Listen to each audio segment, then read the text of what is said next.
Você está no Duas Saídas. Seja bem-vindo, seja bem-vinda à quarta edição do podcast que mais fala sobre o basquete nacional, o basquete brasileiro. Eu sou o Fábio Toledo, estou acompanhado mais uma vez dele, ou acompanhado junto com ele para esse podcast, Lucas Guanais. Olá, Guanais. Olá, Fábio. Olá, você que nos escuta. E se você ainda está aqui na nossa quarta edição, recomendo que procure ajuda médica. Se você acabou de nos conhecer, seja muito bem-vindo! Aqui falamos exclusivamente de basquete nacional, nosso canal é focado apenas na bola laranja, que acontece aqui dentro deste Brasil varonil e também com os nossos filhos que estão aí batendo bola pelo mundo. Cada vez mais, inclusive, né? E já deixa o seu like, né, onde você estiver acompanhando, né? Seja no YouTube, seja nos aplicativos de podcasts favoritos aí de você, dá 5 stars no Spotify, por exemplo, né? E compartilha, quanto mais gente conferindo aqui o podcast Duas Saídas, eu acredito que o basquete nacional ganha mais espaço também, né? Não é clichê não, né? Não é nem tanto defendendo o nosso papel aqui, né, mas o próprio desenvolvimento, né, Guanais, de outros produtos falando do basquete nacional, quanto mais melhor.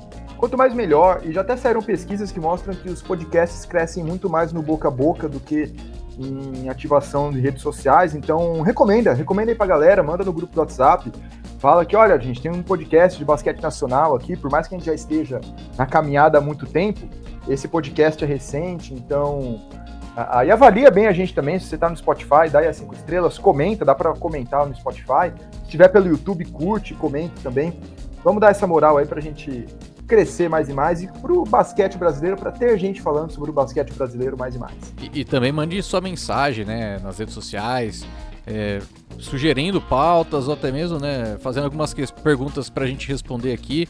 Estamos sempre abertos, viu? Nosso canal tá aberto aí pra todas as redes sociais. Vamos, né, sem mais delongas, Guanais, porque o programa vai ser longo hoje. Temos no primeiro bloco de sortidos aqui, né, a gente tem esse enfoque no NBB pelo andar, né, da temporada, mas a gente tem esse primeiro bloco de sortidos com vários assuntos relacionados ao basquete nacional. Vamos começar, Guanais, com o basquete feminino, né? Porque a gente até falou na última edição, né, da seleção brasileira lá no Sul-Americano Sub-17 masculino, que acabou eliminado para a Venezuela nas semifinais, terminou em terceiro lugar. O feminino, ao contrário, foi campeão sul-americano Sub-17 e ganhou de todo mundo praticamente, né? Ganhou da Argentina, do Paraguai e do Uruguai na primeira fase, ganhou da Venezuela, da Colômbia na semifinal e final. As meninas do Brasil dando show e dominando o cenário sul-americano. Só não ganharam de quem não enfrentaram. Realmente as meninas do Sub-17 estão de parabéns. É bem verdade que a seleção feminina, tanto nas categorias de base quanto na adulta, a nível sul-americano sempre foi extremamente dominante, né? Também é bem verdade que nunca teve grandes adversárias à altura, assim como o masculino tem, né? Seja ali Argentina, Venezuela, Porto Rico ou alguma outra que surja em determinada era, mas independente disso, quem tem trazido resultados para o basquete brasileiro a nível de seleção é o feminino. É o feminino que tem conseguido garantir a AmeriCup invicto, tem ido melhor nas competições de base, é o feminino que tem conseguido subir no pódio com uma constância muito maior do que o basquete masculino.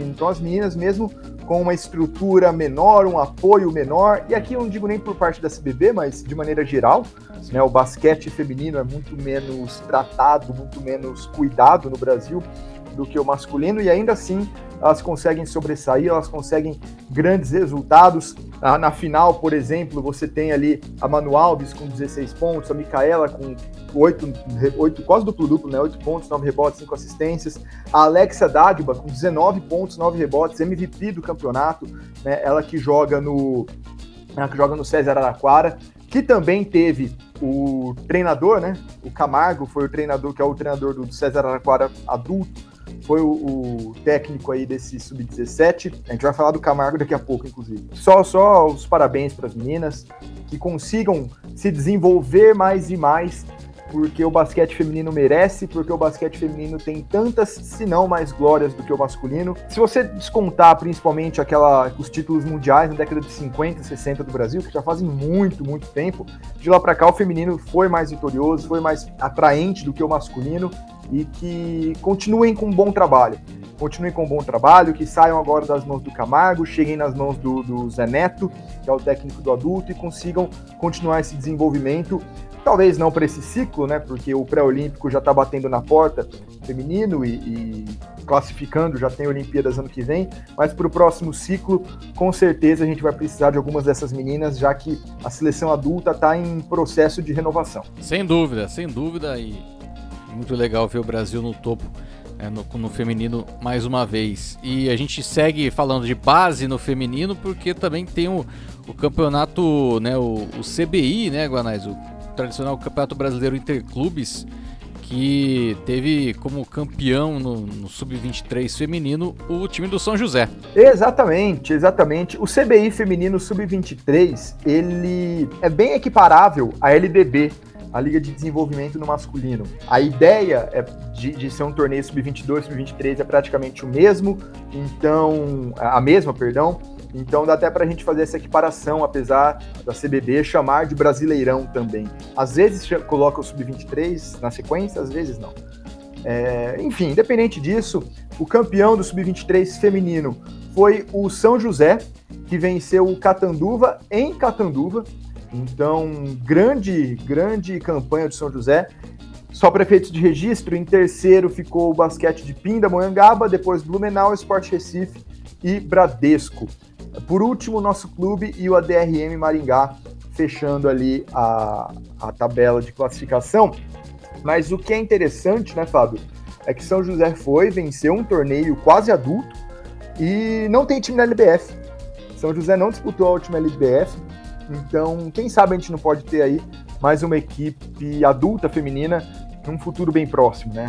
Um bom material o time já tem. Sem dúvida, né? Eu tava até confundindo com o Santo André, né? O Santo André tinha, mas São José realmente não tem. Vamos ver como é que dá sequência, né, esse projeto. Eu lembro, por exemplo, do time do Mesquita, que já tem disputado, né, LBFs, mas é um time muito jovem, começou ali num projeto que foi crescendo e chegou à elite do basquete feminino. São José tem uma estrutura e tem uma cultura esportiva também muito grande.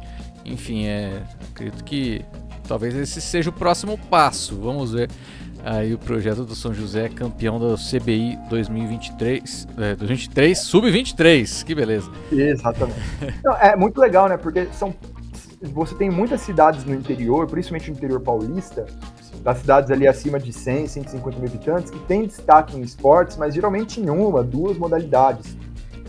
Cidades com destaque em muitas modalidades, basicamente você tem São José e Bauru. Né? De resto, você tem cidades focadas em duas, no máximo, e às vezes até contando futebol. Realmente são raras as cidades de uma cultura poliesportiva igual São José está recriando, né? Porque já teve e agora está novamente aí nos últimos anos conseguindo implementar isso em diversos esportes diferentes. E aí a gente vai para o adulto, né, no basquete feminino, porque na última semana aí a LBF tem divulgado, né, a premiação das melhores jogadoras aí da última edição, da última temporada da LBF, destacando já a cestinha da última edição, que foi a Tainá, do Sodier Mesquita, a Joyce como líder em assistência, né? Joyce, armadora do Ituano. Teve como líder em rebotes a Monique, também do Ituano. E aí depois já divulgada a atleta revelação, a Parro do Campinas, um atleta interessante que chamou a atenção nessa LBF e já foi eleita aí atleta revelação. Melhor defensora, a Isa Sangali, outra destaque aí do time do Campinas. Essa eu acho que é até mais destaque do que a Pau. E o melhor técnico, como já mencionado aqui, o Camargo do do SESI Araraquara, que foi o campeão, inclusive, né? Conquistando o título aí tão sonhado pelo time de Araraquara, que bateu na trave na última edição. E ainda tá faltando MVP, viu, Guanais? Não sei se esqueceram, não sei o que tá acontecendo.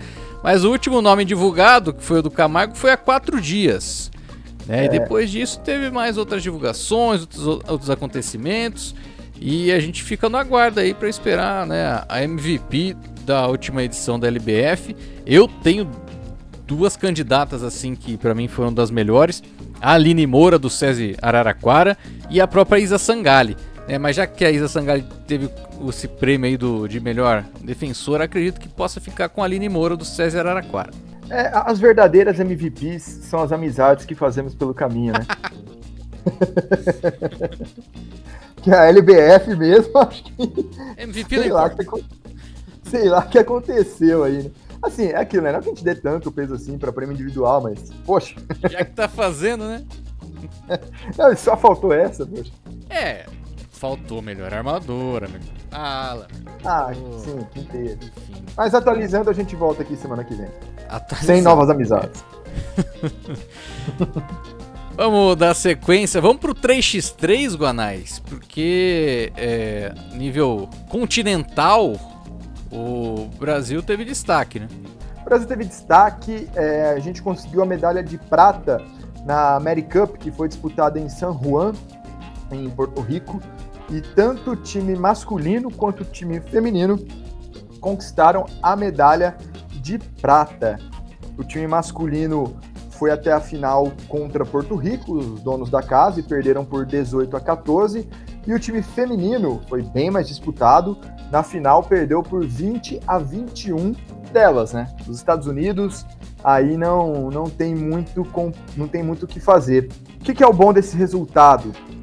Principalmente para a seleção feminina, porque a AmeriCup classificava para o pré-olímpico, né, do basquete 3x3, e a seleção masculina já estava dentro do pré-olímpico por causa de uma boa participação no Mundial, que foi no meio do ano, e a seleção feminina ainda não tinha vaga no pré-olímpico. Com esse vice-campeonato, as meninas conseguiram agora a vaga para disputar um espaço em Paris 2024. E é interessante que o 3x3 no masculino até já tem um trabalho assim de intercâmbio, né, junto do basquete 5 contra 5 e com o 3x3, mas eu acho que o feminino tem ainda mais, né? Tem atletas que têm experiência tanto na LBF como na própria seleção do 5 contra 5 e também agora fazendo parte do time do 3x3, né? Então é legal esse intercâmbio que é feito também no time feminino do Brasil. Não, com toda certeza, né? A gente pega aí meninas, esse time do feminino, por exemplo, você tem ali 2 do Praia, uma do SESI, o masculino é inteiro do Praia, né? O Praia tá com uma iniciativa bem forte no 3x3, então, de fato, isso está acontecendo, mas o masculino que está com resultados recentes melhores. Só que é até legal ressaltar, né? Porque vocês estão aqui acostumados a ouvir a gente falar de NBB, LBF e tal, tudo mais. Por que o 3x3 é importante? Porque é tudo dentro da CBB, é tudo uma federação só. Então, na hora de você dividir, a gente já falou de como o Comitê Olímpico divide as verbas entre as confederações. Bons resultados no 3x3 são fundamentais para que a CBB inteira consiga verbas melhores, consiga mais verbas, né, nesse rateio do COB. Então, por que a última Olimpíada foi tão desastrosa? Porque a gente não tinha basquete em nada, a gente não tinha basquete no 5x5, no 3x3, no masculino, no feminino, não tinha nada. Dessa vez, a gente tem a chance de ter, a gente está com as 4 ainda no páreo. Então isso pode ser muito proveitoso também para o basquete brasileiro como um todo, não apenas para o 5x5 ou para o 3x3. E falando em 5x5 e seleção, Guanais, temos um craque da seleção que está melhorando seu jogo lá na Euroliga, né? O Iago fazendo muito bem agora, né? Jogando a principal competição da Europa. Exato, a principal competição do mundo, exceto a NBA, do mundo FIBA, é a Euroliga. do mundo FIBA, exato. E na verdade ele até é separado, né? Também não faz parte da pirâmide do mundo FIBA. Mas segue as regras, né? O Iago tá destruindo no Estrela Vermelha, tá melhorando muito. O Caboclo chegou no Partizan, a gente vai falar do Caboclo em episódios futuros, hoje não, mas o Caboclo tá muito bem e muito importante também. É que o Iago ele teve uma partida fenomenal nessa última semana contra o Anadolu da Turquia. Ele fez 15 pontos, ficou 3 de 4 do perímetro, deu 5 assistências, pegou 4 rebotes, não errou quase nada, foi 28 de eficiência em 24 minutos. Né? Ele jogou mais que Teodosic, ele jogou mais que o Shabazz Napier, ele jogou mais que praticamente todo mundo desse time. Foi ele e o Nedovic ali fazendo a dupla o tempo inteiro. É muito interessante a gente notar que no Estrela Vermelha o Iago não está sendo utilizado da mesma maneira que ele joga na seleção e nos clubes aqui no Brasil, né, que era ser o homem da bola, ser aquele armador que inicia as jogadas, super agressivo e tudo mais. Lá, o Iago é principalmente um chutador. Claro, um chutador ágil, um chutador com visão, um chutador com recurso. Ele não chuta por chutar, mas ele está sendo deslocado muito mais para essa função do atirador de elite. E isso está sendo fundamental para ele, é um quesito do jogo dele que não era o principal. Então, além de toda a experiência, ele está ganhando novos atributos lá no Estrela Vermelha. Está sendo muito legal ver a evolução do Iago por lá. E, aliás, já que você mencionou a seleção brasileira, trazer até, a gente fez o vídeo, né, na última semana aí, com relação ao pré-olímpico, a definição do pré-olímpico. Pedir um pouco para você falar um pouco da sua visão, né, da expectativa para a seleção, e também trazer 2 comentários, vou pôr 2 em 1 aqui, realmente, né, do Léo Salles e do Bruno Henrique, que comentaram no post, no vídeo no YouTube, inclusive. Os dois citaram o ponto principal, né, supondo que iremos com o mesmo time do Mundial, talvez com o Lucas Mariano ali no lugar dos Anjos, eles falaram que não acham que vai ter a chance de vencer a Letônia, mesmo com todos ali com saúde e tal, né, com fôlego depois de uma temporada. Não vem uma evolução da equipe brasileira, nem dos jogadores brasileiros que jogaram aquela partida, agora para encarar a Letônia num possível confronto aí para definir uma vaga olímpica. Como é que você vê isso? Só fazendo aquele remember rapidaço, porque a gente tem um vídeo específico sobre isso, já também porque faz uma semana já, né, que foi o sorteio do pré-olímpico. O grupo do Brasil ficou assim, né, na chave, cada sede tem 2 chaves, né, então o Brasil vai jogar na Letônia, a chave do Brasil tem Brasil, Camarões e Montenegro, e vai cruzar com a chave de Letônia, Geórgia ou Filipinas. O que provavelmente vai acontecer o Brasil vai ficar em primeiro, com Camarões e Montenegro, vai enfrentar na semi Geórgia ou Filipinas, vencendo, que o Brasil tem totais condições de vencer essas 2 seleções, pegaria provavelmente a Letônia, donas da casa, e nosso algoz no Mundial, numa final valendo a vaga para Paris 2024. A gente comemorou o sorteio, não porque ficou fácil, mas porque as outras opções eram muito piores. A gente escapou de Espanha, a gente escapou de Lituânia, de Eslovênia, de Itália, a gente escapou de Bahamas, a gente escapou de todo mundo que podia nos complicar. Ficou apenas, entre aspas, a Letônia, mas a gente ia pegar pelo menos uma pedreira, então acabou sendo a Letônia.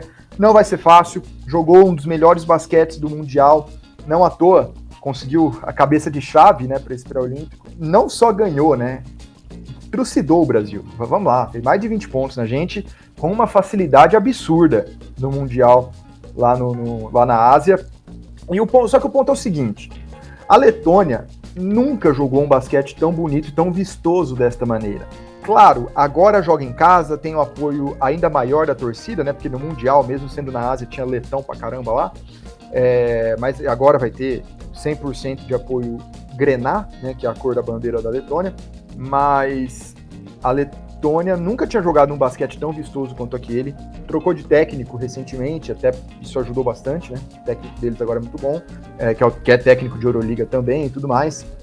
Só que a Letônia vai mudar um pouco o seu estilo de jogo para o pré-olímpico. A Letônia perdeu o Zagars, que é um foi um dos principais, se não o principal jogador da Letônia que machucou na reta final do Mundial.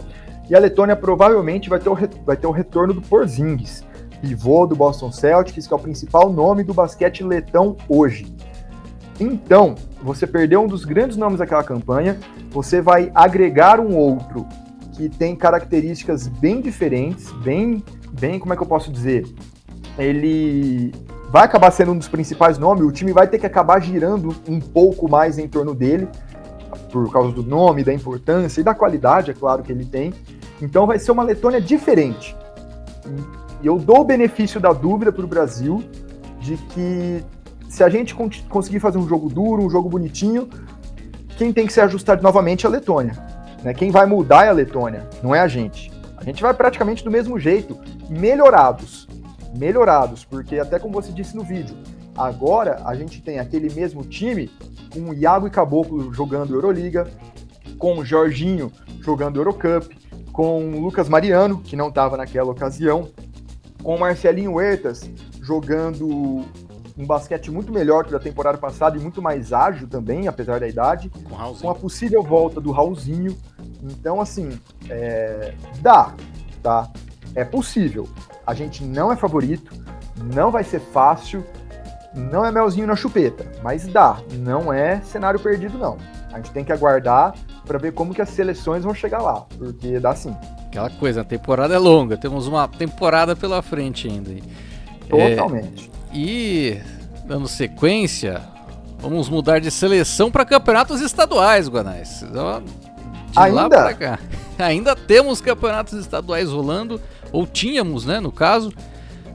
Primeiro falando de elite, Campeonato Paranaense teve como conquista ali, como vencedor, o Pato. Pato aqui, Pato acolá, né, Fábio? Jogou aí a grande final do Campeonato Paranaense, que começou lá atrás, né? É bom que se diga. Sim. E teve só o Final Four agora. Jogou contra o Ponta Grossa e o Pato venceu. Pato campeão do basquete paranaense. E assim, sem surpresas, né? Uma equipe muito superior às outras. É o representante paranaense na elite do basquete nacional, né, no NBB. Não, e assim, em outros anos até o Campo Mourão chegou a disputar o Paranaense com o Pato, mas não foi o caso nesse ano. Só ressaltar o quinteto ideal, né, do Paranaense, e falando, né, que o Pato ficou em primeiro, o Ponta Grossa em segundo, em terceiro ficou o Thalia Basquete, que disputou a LDB, né, nesse ano, a gente transmitiu jogos do Thalia, inclusive, e em quarto ficou a Londrina, da Associação Pé Vermelho, essa tradicional pra caramba no basquete também. O Guanais, esse Thalia é aquele Thalia Curitiba Monsters? Só que aqui ele disputou só como Thalia, sem Curitiba Monsters. Tá só como Thalia, que para quem não está familiarizado é um clube em Curitiba. Sim. Certo? Então vamos ao quinteto, né? Porque na armação ficou o Wilsinho de Ponta Grossa, depois veio o Materan e o Barnes do Pato, Diogo Tonhose do Thalia e o pivôzão foi o Gabriel Novaes do Pato Basquete. Então você vê aí realmente Pato jogando com força máxima.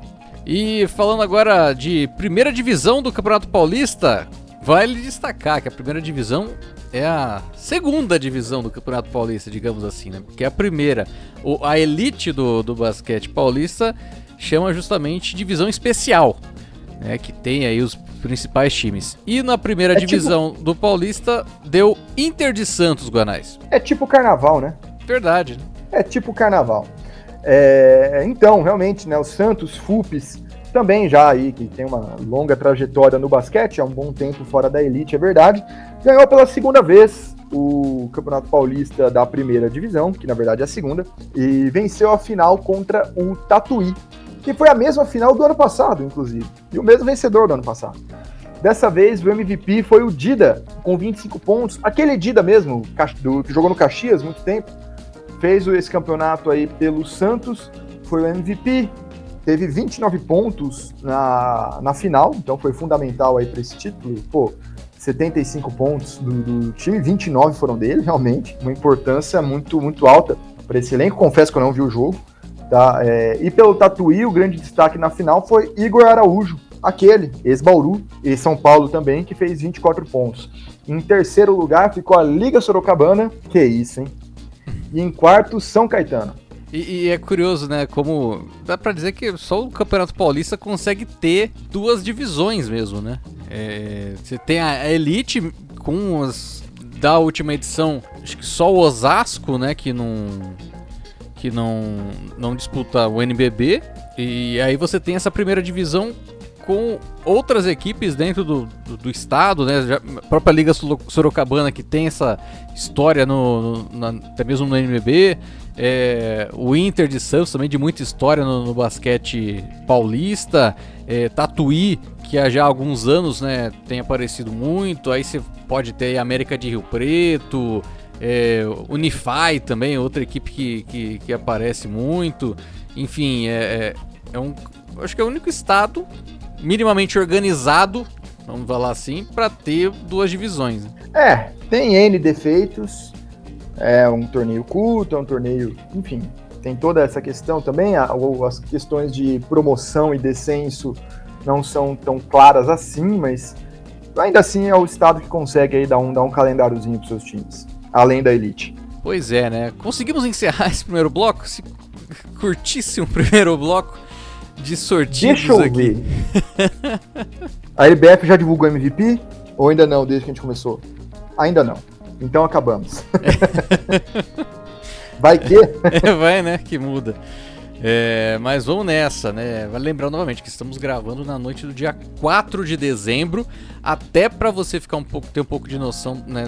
Nossos próximos assuntos também agora relacionados ao NBB. A gente vai falar um pouco até mesmo do que já aconteceu nesse dia 4, né? A gente geralmente faz as análises aí até o sábado, né? Que seria o dia 2. Mas aí por conta da nossa gravação, né, ter sido feita na noite da segunda-feira, então pegamos alguns jogos também já realizados, né? E agora a gente vai falar sobre o NBB, assunto que todo mundo estava esperando.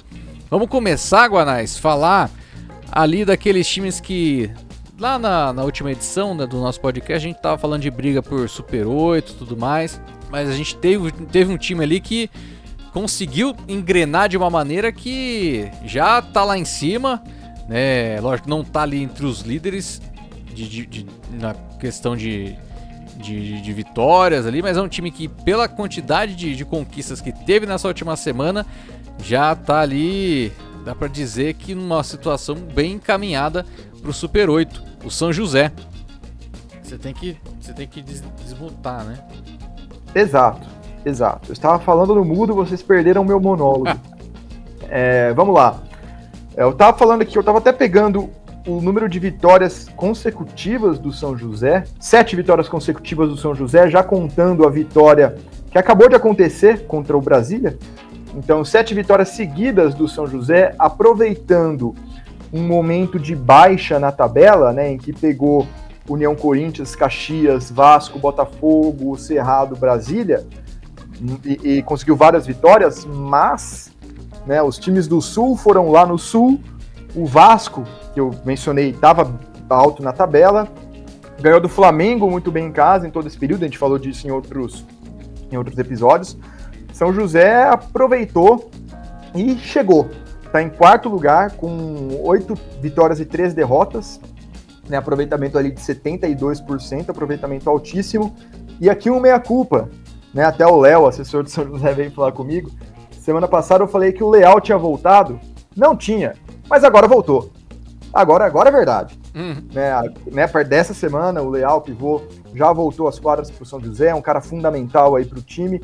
Então, Figueiredo muito bem também nessa semana, nessas últimas vitórias.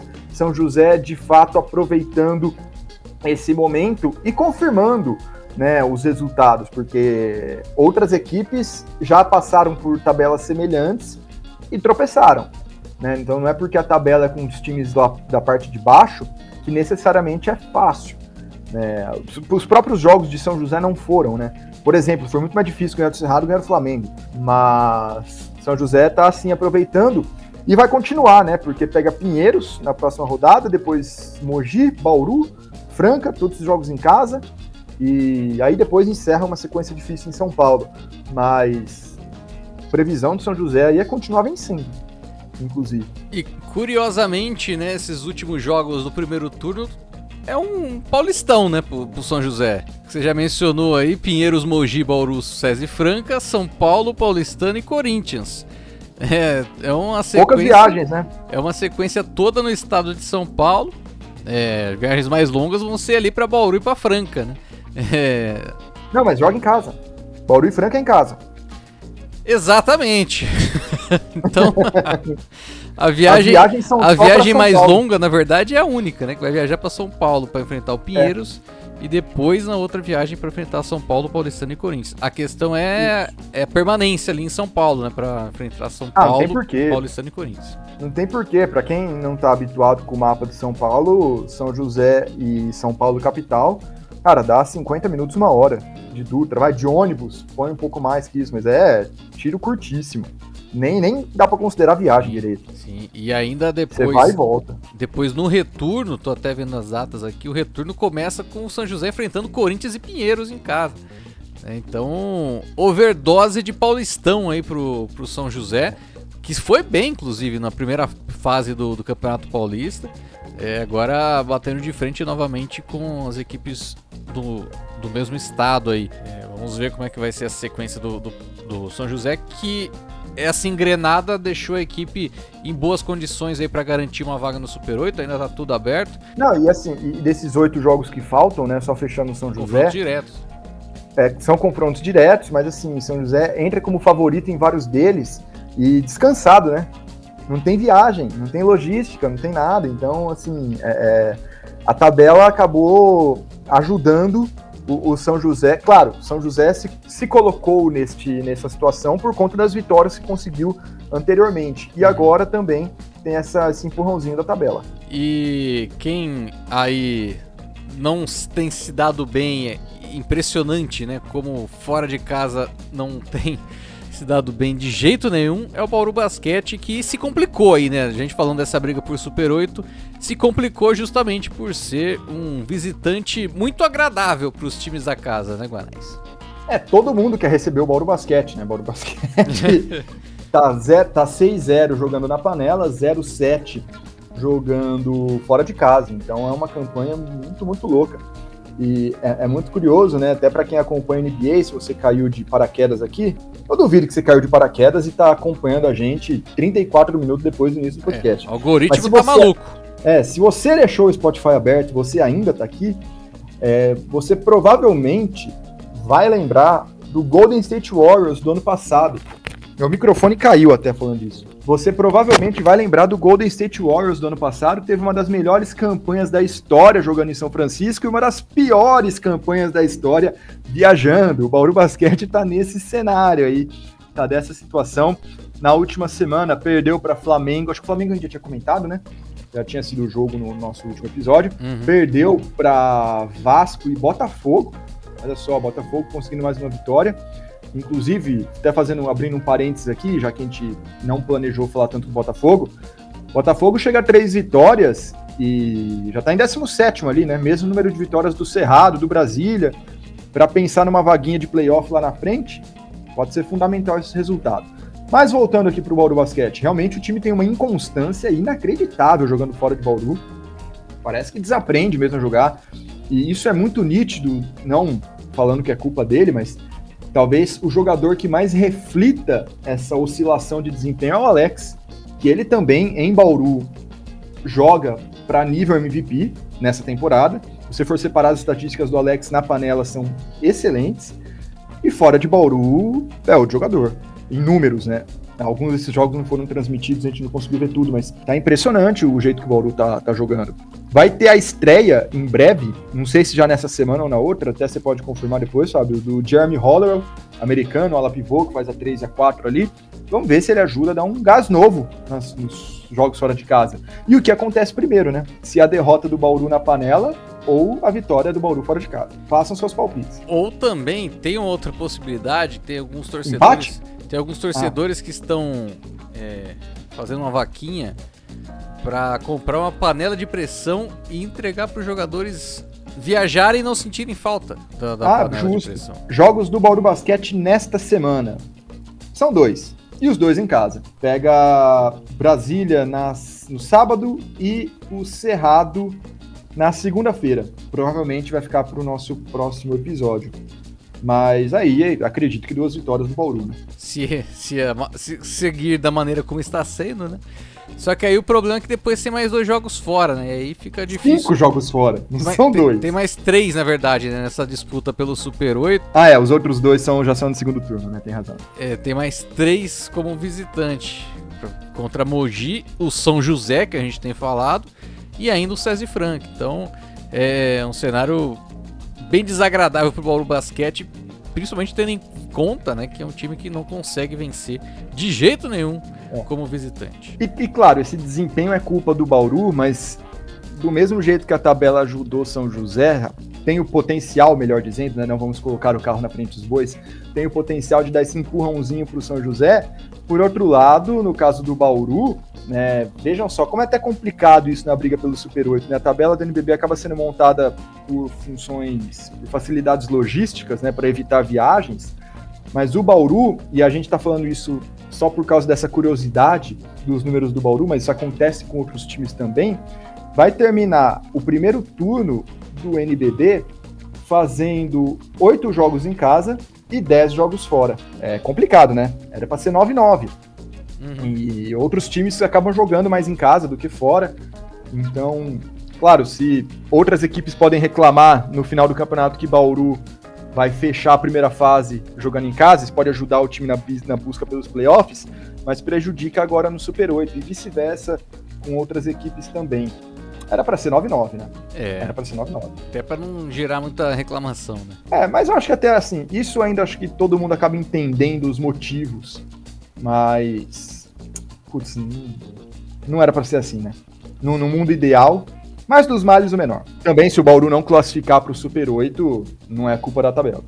E vamos falar ainda de Super 8, porque a gente tem 2 times ali ainda fora, né, do G8, mas que estão aí com possibilidades, inclusive, né, de correr atrás, o Corinthians e o São Paulo. O Corinthians, até por ter jogos a menos do que adversários diretos ali na briga, e o São Paulo por ter vencido já as últimas 2 partidas, tendo um crescimento aí depois de um início muito ruim, né, da equipe do Morumbi. São Paulo e Corinthians, aí a dupla da capital paulista, aparecendo aí pra brigar por uma vaguinha no Super 8 em Guanais. São Paulo ganhou as últimas 3, ganhou as 2 lá no Sul e ganhou agora há pouquinho. Ganhou do Botafogo no Morumbi num jogo duríssimo, decidido por 1 ponto, não teve transmissão também. Inclusive, esse é outro ponto, né, que há de ser mencionado. A semana tem 19 jogos e 13 não serão transmitidos, um número muito triste, muito alto. A gente entende que é caro, é complicado, mas 2023 é meio difícil você ter um campeonato nesses moldes, né? Mas isso é assunto mais pra frente, porque o programa hoje tá muito apertado.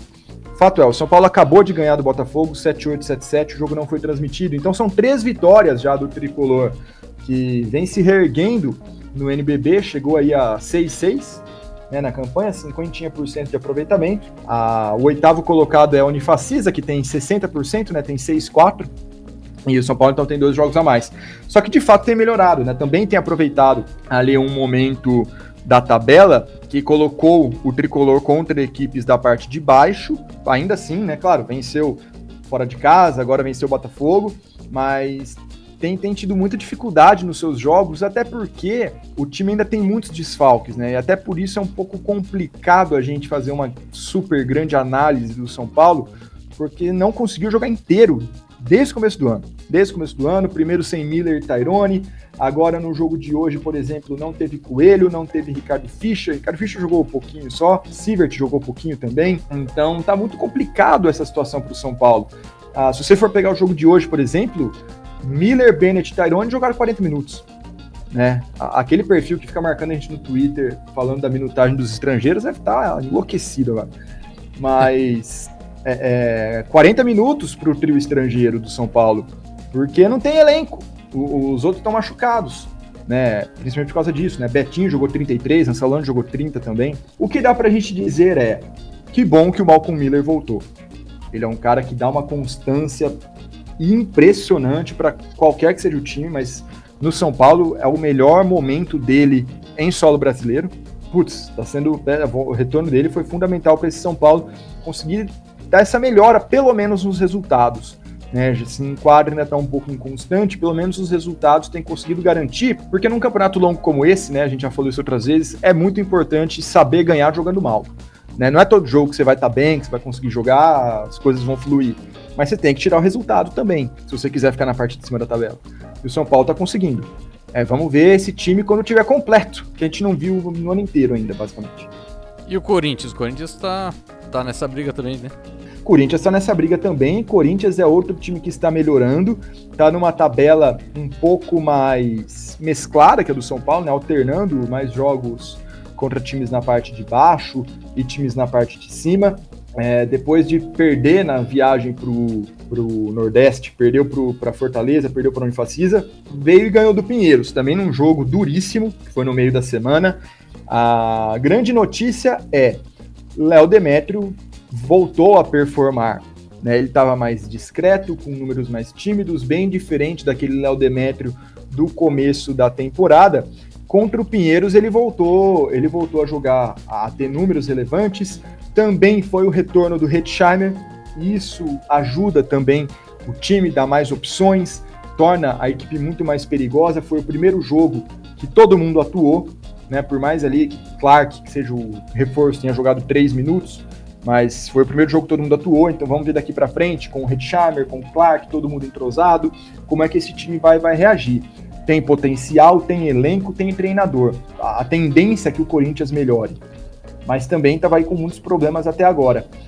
Vamos ver daqui para frente como que isso vai funcionar. É muito, principalmente as dinâmicas de Hetzheimer, Léo Demétrio e Lucas Cauê, revezando entre os grandes. O desenvolvimento do Onwenu, que está me parecendo um jogador muito mais constante, conforme ele tem tempo de quadra. Tá? No passado, com uma minutagem menor, a gente vinha alguns lampejos dele, agora a gente consegue ter mais noção do que é esse jogador. E muito interessante notar que, via de regra, o Gabriel Landeira tomou o espaço do Gabi Campos. Né? Gabi Campos muitas vezes saindo como terceira opção nessa armação corintiana, e o Landeira revezando bem mais ali com o Elinho Coraza. O Corinthians ele tem 9 jogos no campeonato até aqui. Em comparação com as outras equipes que estão ali nessa briga por Super 8, por exemplo, o São José, Paulistano, Franca ali mais pra cima tem 11 jogos, o Vasco tem 12, ou seja, a diferença aí 9, 10, 11, 12, 3 partidas, né, pro Vasco.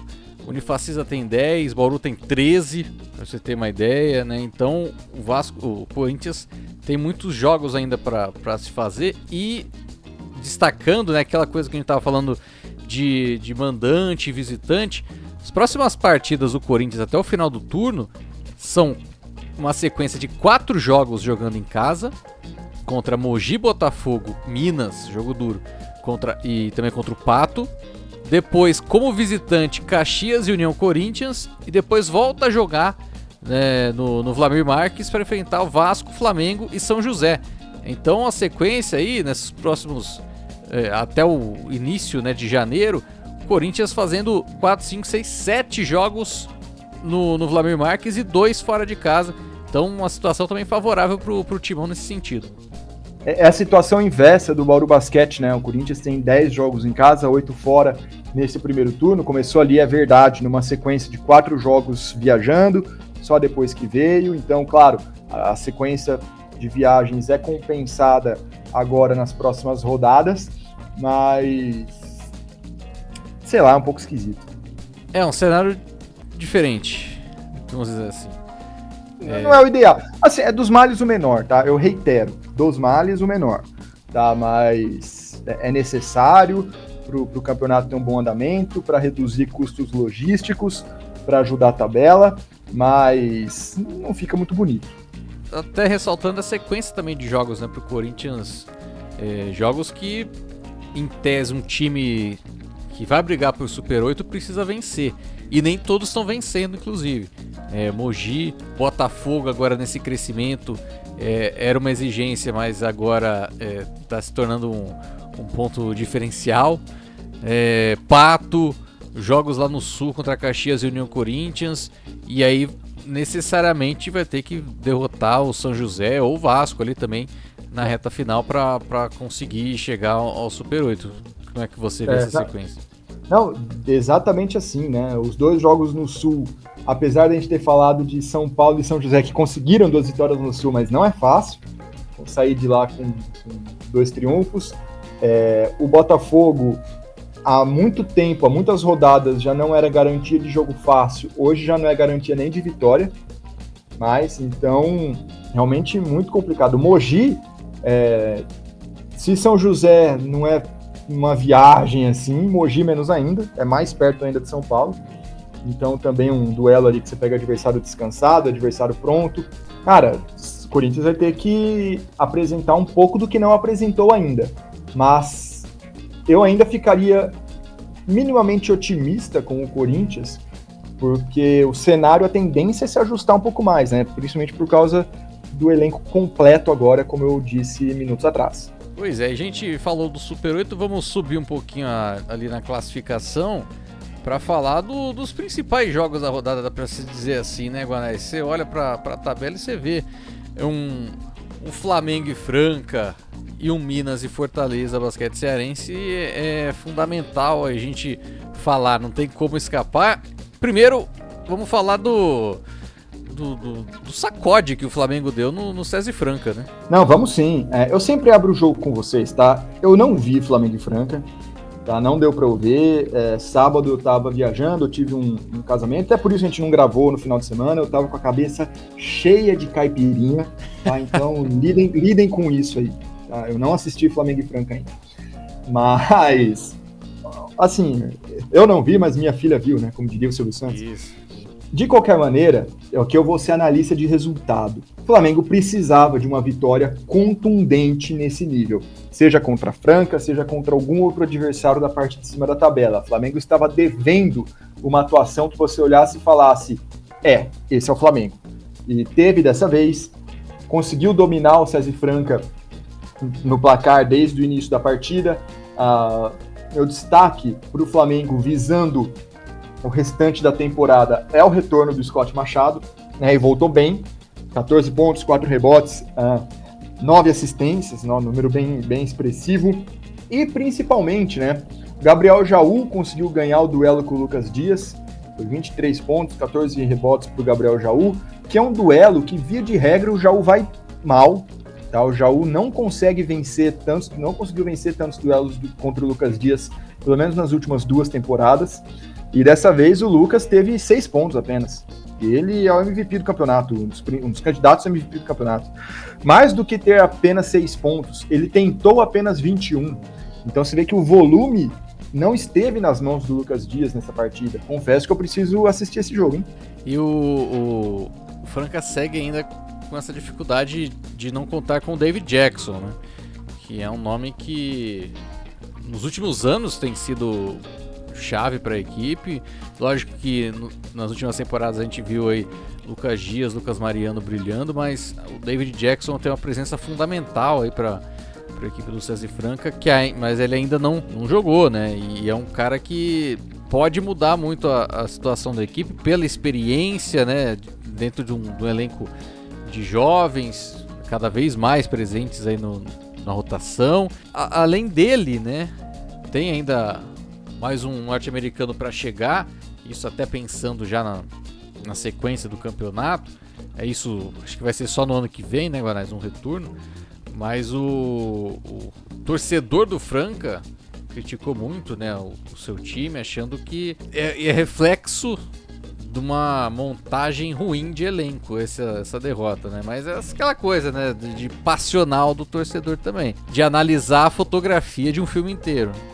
O torcedor francano se acostumou muito a ver o time super vencedor nas últimas temporadas e fala muito, né, que o planejamento foi mal feito, que se sabia que a Alexei não ia ficar, que Jorginho não ia ficar, etc. Só que Franca precisou encarar esse ano, os 2 primeiros meses da 23-24, como um prólogo, como uma continuação da 22-23, por causa do Mundial. Então, Franca meio que foi refém do próprio sucesso.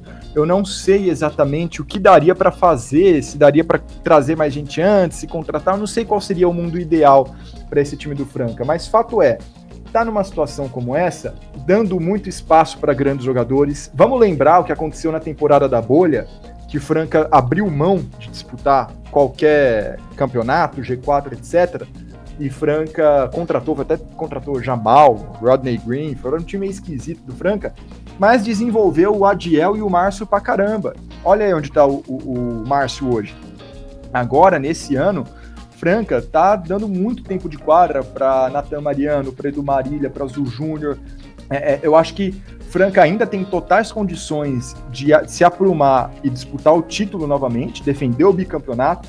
Como você disse, David Jackson ainda não jogou no NBB, né? Acho que ele jogou, o último jogo foi o Mundial. Não jogou o NBB ainda, 23-24, tá com lesão. Tem o Charles Hinkle para chegar, né? Já foi anunciado pelo Franca, mas realmente deve ser só no segundo turno. E vai ficar fora, inclusive, desses próximos jogos e possível Super 8 do Franca. Mas então tem gente boa para entrar, tem mais profundidade de elenco para esse time ganhar, enquanto isso vai desenvolvendo o jovem. Claro, o Wesley não está performando como aquele jogador que a gente esperava? Não, mas você não pode exigir também que nenhum jogador a nível sul-americano venha para substituir Jorginho e Lucas Mariano. São situações completamente distintas, características quase que exclusivas deles. Não dá para simplesmente encaixar. A Franca está se remontando, está trocando pneu carro andando. Não tem outra explicação. Está ali com uns steps novinhos, enquanto a encomenda dos pneus novos não chega. É basicamente isso. Ainda segue ali também, né? Lá na parte de cima da classificação.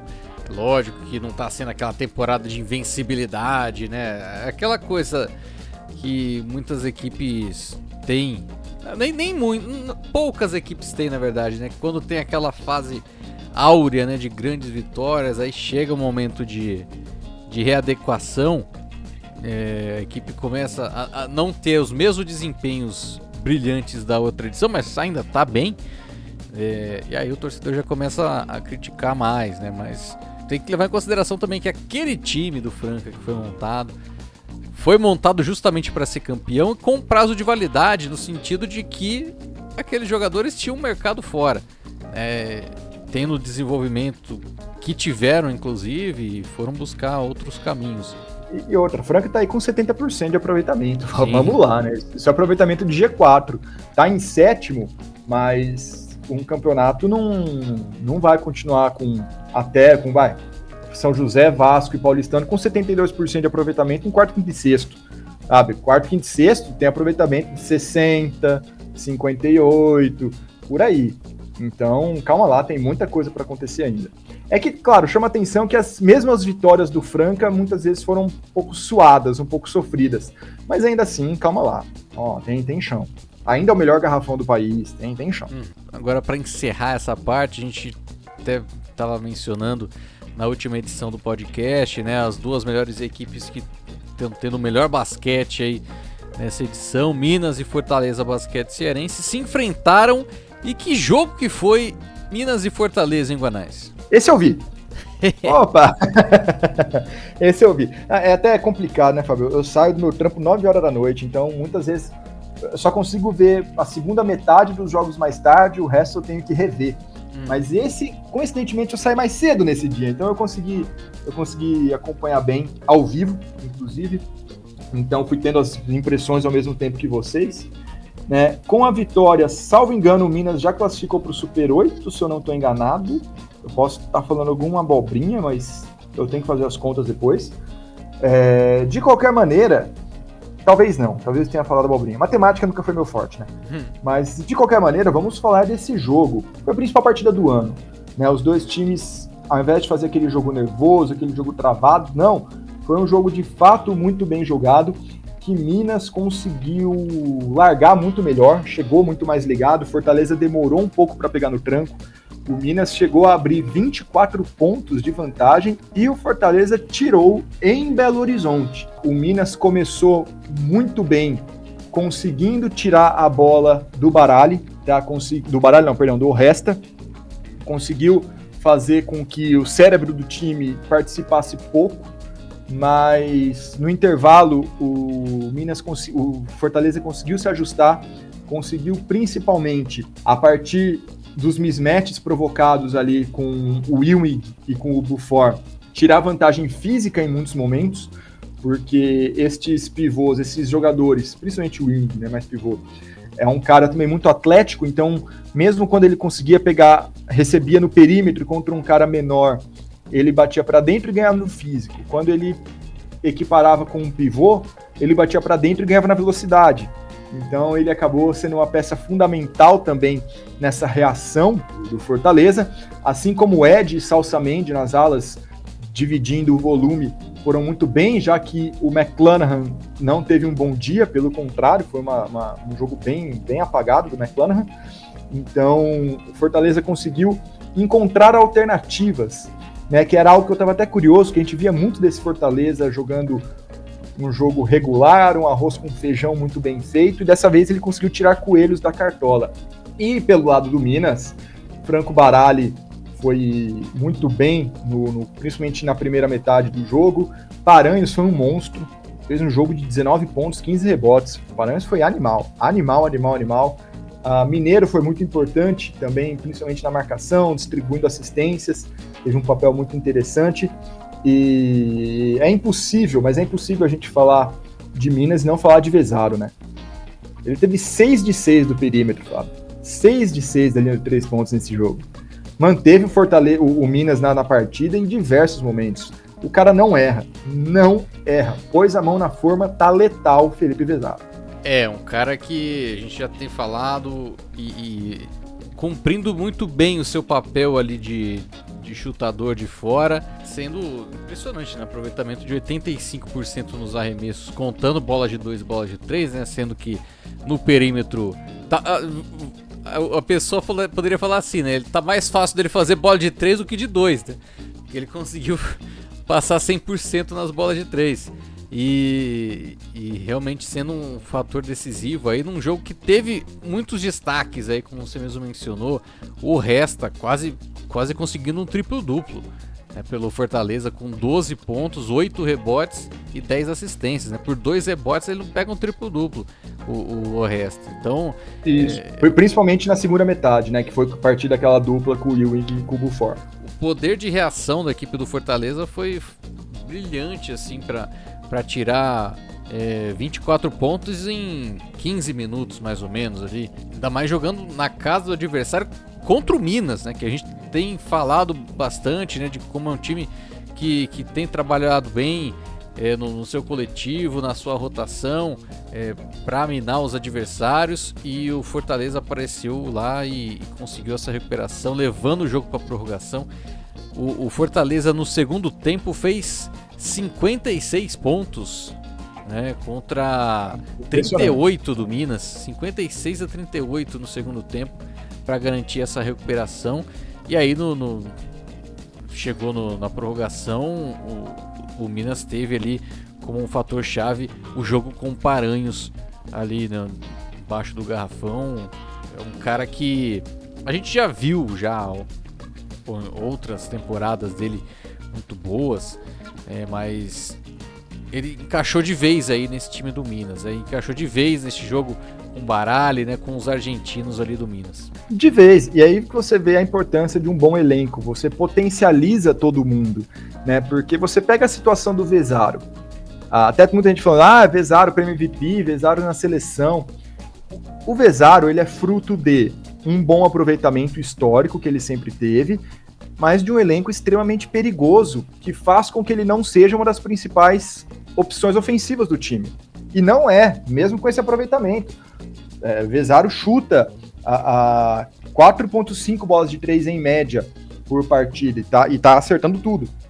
Mas até se você começar a dar mais volume pro Vezaro, todo esse brilho, toda essa importância dele vai se esvair da seguinte maneira: ele vai ficar visado.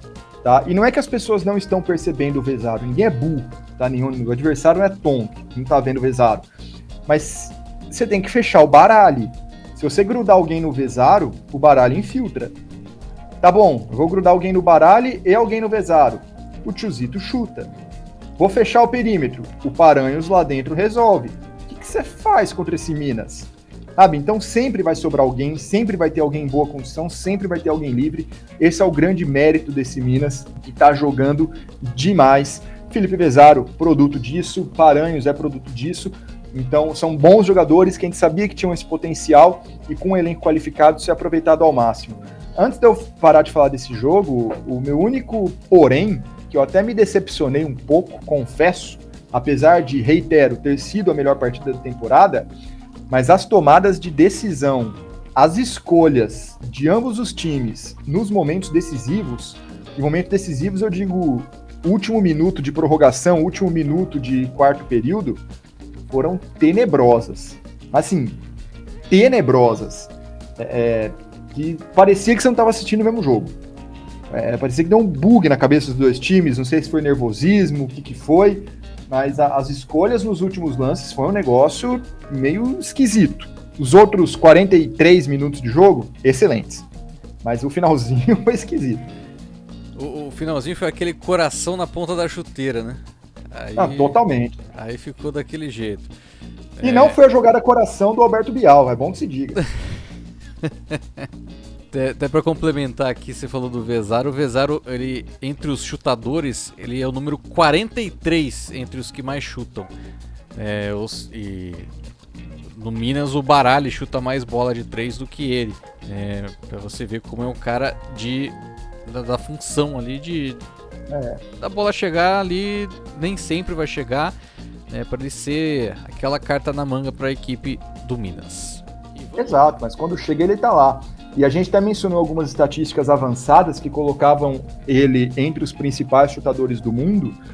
Agora o Vezaro passou quem estava na frente dele. Vezaro é o principal chutador do mundo em números comuns, né? Aproveitamento simples e também em estatísticas avançadas. Pode pegar o que você quiser. True shooting, field goal efficiency, o que você quiser, o Vezaro tem primeiro. No mundo. Pega NBA, pega ACB, pega Euroliga, pega a Liga Argentina, Vezaro tá em primeiro em tudo. E claro, em números comuns, em números simples, chutando 71%. Mas claro, para isso acontecer, o Baralho tem que chutar 5.8. É o sistema. E tá funcionando. É uma bola de segurança da zona morta, cara. Que é isso? Isso não existe, pelo amor de Deus. Impressionante, né? Isso não existe. Eu vi uma definição muito boa. Eu não lembro quem fez. Foi em algum WhatsApp, algum grupo Telegram, WhatsApp da vida. Que o Vezaro é o Kyle Korver desse NBB. Ele é o melhor da liga numa função extremamente específica. E eu concordo 100%. E por falar em Vezaro e melhores da liga, vamos para as nossas listas, Guanais, começando com a seleção da semana. Solta aí. Vamos lá, seleção da semana, lembrando que a seleção vai até os jogos de sábado, não contam os jogos de segunda. Os jogos de segunda vão entrar na seleção da semana que vem. A nossa seleção é Oresta, Crescenzi, Vezaro, Renato Carbonari e Gabriel Jaú. De sexto homem, Adiel. Pois é, então o Resta do Fortaleza Basquete Cearense, o Crescenzi do Paulistano, Vezaro do Minas, Renatão Carbonari do São José, Jaú do Flamengo e o Adiel do Pinheiros, é isso? Exatamente. Ele fica mudando de time lá, sai do Paulistano. Em São Paulo, né? Fica pulando o muro. E não foi fácil, viu? Porque entre os armadores você teve o próprio Adiel jogando muito bem, você teve o Ferreira do Paulistano com boas atuações, Djokovic, entre os pivôs também, o Andrezão do Cerrado foi muito bem nessa semana, mas muito bem mesmo. Léo Demétrio fez um jogo sensacional pelo Corinthians, que a gente já citou. Sexto homem, a gente podia ter colocado o Sievert, a gente podia ter colocado o Buiú, então outros nomes poderiam ter entrado nessa lista que ela estaria bem servida. Foi uma semana de várias grandes atuações. E claro, a lista que todos esperam ansiosamente, o nosso top 10 na corrida pelo MVP. É a sexta divulgação da lista, né? Vamos a ela. Começando na 10ª colocação, mantendo-se ali no top 10, o Novaes do Pato, o pivô, né, da equipe do Pato. Em 9º lugar, Lucas Lacerda do Mogi, se manteve aí com relação à última semana. O Cooper do Brasília ainda permanece na nossa lista. Ele que se cuide, viu? Mas tem vindo bem ainda. O time do Brasil não tá legal, mas ele ainda tá na nossa lista. Na sequência, em 7º lugar, tem o Cauê Verzola do Vasco. Na 6ª colocação, Cauê Borges do Corinthians. O Renato Carbonari subiu agora em relação à última semana. É o nosso 5º lugar, representando o time do São José. Em 4º, o Márcio do César Franca. Em 3º, o Oresta do Fortaleza Basquete Cearense, que vem em franca ascensão na nossa seleção, já está no top 3. Subiu, hein? Em 2º lugar, o Barali do Minas. E o 1º lugar permanece Lucas Dias do César Franca. Repetindo então, Lucas Dias, Barali, Oresta, Márcio Carbonari, Cauê Borges, Cauê Verzola, Cooper, Lucas Lacerda e Novaes, o top 10 do Duas Saídas. É isso, outros jogadores estão com boas temporadas, né? O Paulite, acho que, vamos lá, é o principal nome que vocês pedem. Que joga vôlei, inclusive. Ele joga todos os esportes para a nossa audiência aqui. Fez um jogo muito bom contra o Bauru Basquete, muito bom, e amassou o aro no outro, que foi contra o... Deu o jogo do Vasco na semana, meu Deus do céu? Eu tô com o São José, perdão. Ele fez um jogo tenebroso e depois fez um jogo maravilhoso. Então também é um que tá rondando bem essa lista aqui, inclusive. Vitão tá rondando bem, Duane Johnson, Veríssimo, né? Caras que já estiveram na lista ainda não entraram. Anderson Rodrigues do Corinthians. Então tem Bauru, vários nomes aí que... Oi? Do Bauru, perdão. Anderson Rodrigues do Bauru. Então tem vários nomes aí que estão rondando, né? O próprio Léo Demétrio, que também já fez parte e não tá mais. Vamos lá, a lista é dinâmica, gente. A lista é viva. Ela tá sempre aí. Exatamente, né? E franca mutação até o final da temporada. Exato. E vamos lá, foi só a sexta lista. Tem muita coisa para acontecer ainda.